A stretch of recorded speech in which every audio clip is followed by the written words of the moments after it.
Hey there, it's me Eden. Welcome to my channel. If you're new to the channel, then please consider subscribing and please support my work, and buy me a coffee worth $1 only. Support link in the comment, thanks. In this case however, the play's very young assistant director, Miss Crystal Ramsey, very ably filled the part. Miss Ramsey stepped into the shoes of Miss Prudy and performed flawlessly. She never missed a mark, nor dropped or tripped over a line of dialogue. One would have thought that she had been the lead actress since the beginning of rehearsals, rather than a last-minute replacement. Her performance was fresh and exhilarating, and I saw the character that she portrayed in a whole new light after seeing the production. I felt, at various times, happy, sad, apprehensive, and optimistic. Miss Ramsey's performance drew me into her character in ways that I would not have believed possible. In short, she was sensational. The other members of the cast were wonderful also. Rick Furkowski, who plays Captain Martin, gave a wonderful performance, and was the perfect complement to Miss Ramsey. Neil Broderick, who plays Miss Ramsey's indulgent father, and Patricia Silby, who plays her scatterbrained mother, gave brilliant performances as well. And I can't say enough good things about the other cast members.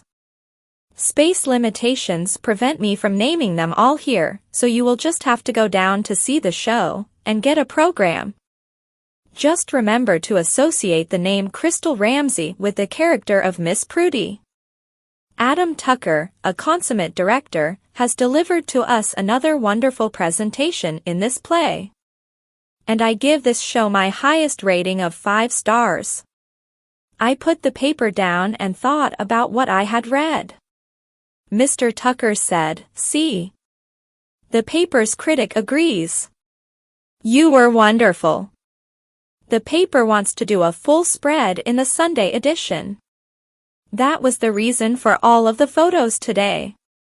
The paper is footing the bill for the photographer and the film processing. People are coming to see you, my dear girl, and to enjoy your wonderful performances. While we usually sell out our opening night show because family members buy most of the tickets, we have never sold out our Sunday night show before." I just stood there and looked at Mr. Tucker. I was in shock.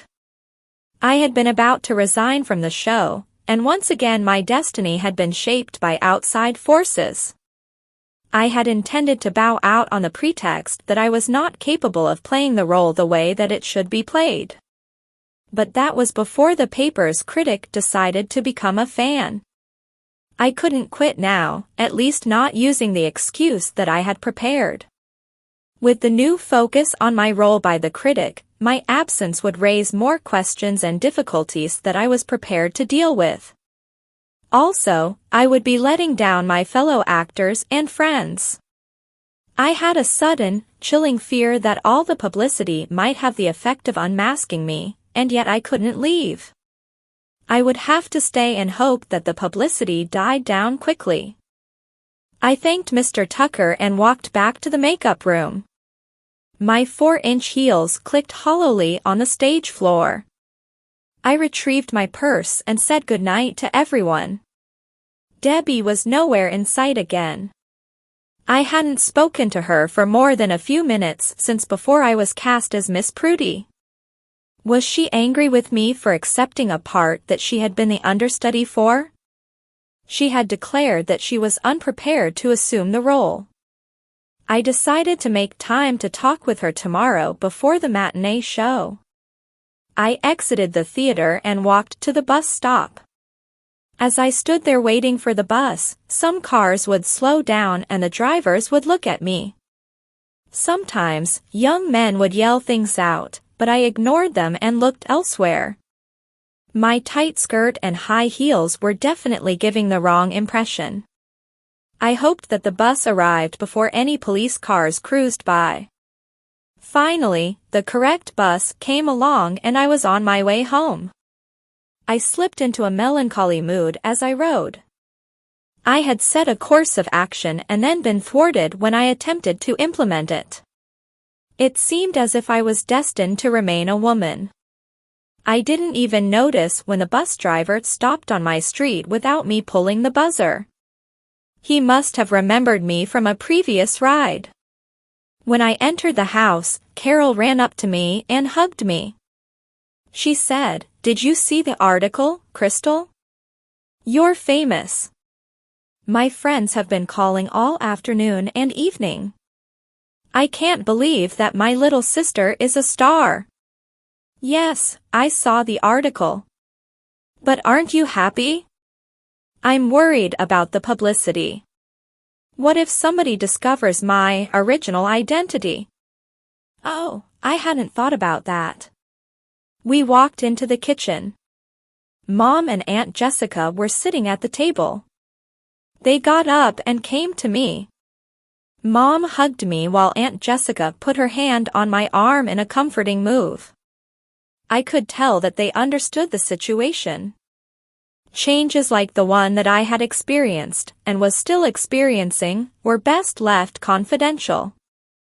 The small article on the entertainment page was bad enough. What would happen after tomorrow's paper was out?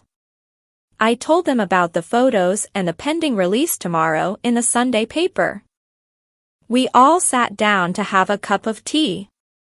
I automatically added an extra spoonful of sugar. Mom reminded me that I hadn't taken one of the antibiotic capsules this morning, so I took one now. Mom said, "Honey, there is nothing to worry about. It's unlikely that anybody will make a connection.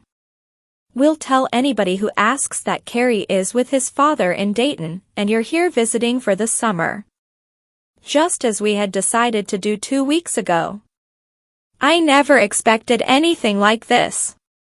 I refused when Mr. Tucker wanted me to play the small role of Daphne. And here I am in the lead female role, with my picture about to be spread out under every bird cage and litter box in town. Carol giggled, and Mom said, "Well, at least you haven't lost your sense of humor." I smiled weakly. Like Grandma always used to say, no use crying over spilled milk. I can't stop things, so I might as well go with the traffic instead of against it. Aunt Jessica said, "That's the spirit. This will all blow over in a few days. In the meantime, enjoy your 15 minutes of fame." My what? It's an old expression from an artist named Andy Warhol. He said that everybody gets 15 minutes of fame during their life. I'd be happy if this only lasted 15 minutes. Mom said, "Just relax and enjoy it, Crystal. Remember that every girl in town would gladly trade places with you in an instant. You're a very lucky young lady." "Okay, Mom." I said goodnight and went up to bed. Carol came up several minutes later to help me. As she loosened my corset, she said, "Mom's right, you know. Every girl I know would sell their soul to be in your shoes. I'm so proud of my little sister, the star." "Thanks, sis. I guess that I'll survive the publicity. And I have enjoyed my time working with the theater company.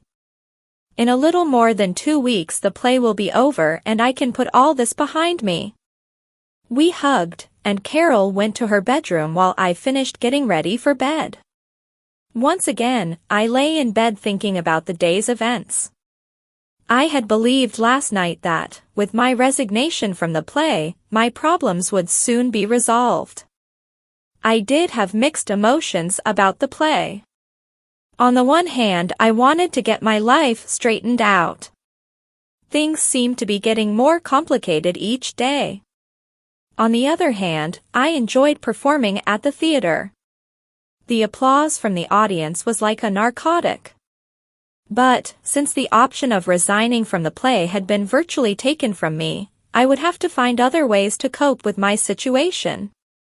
I slowly drifted off to sleep as I contemplated my choices. Please subscribe for the next part and visit my Patreon page for early access. Link in the comment. Thanks.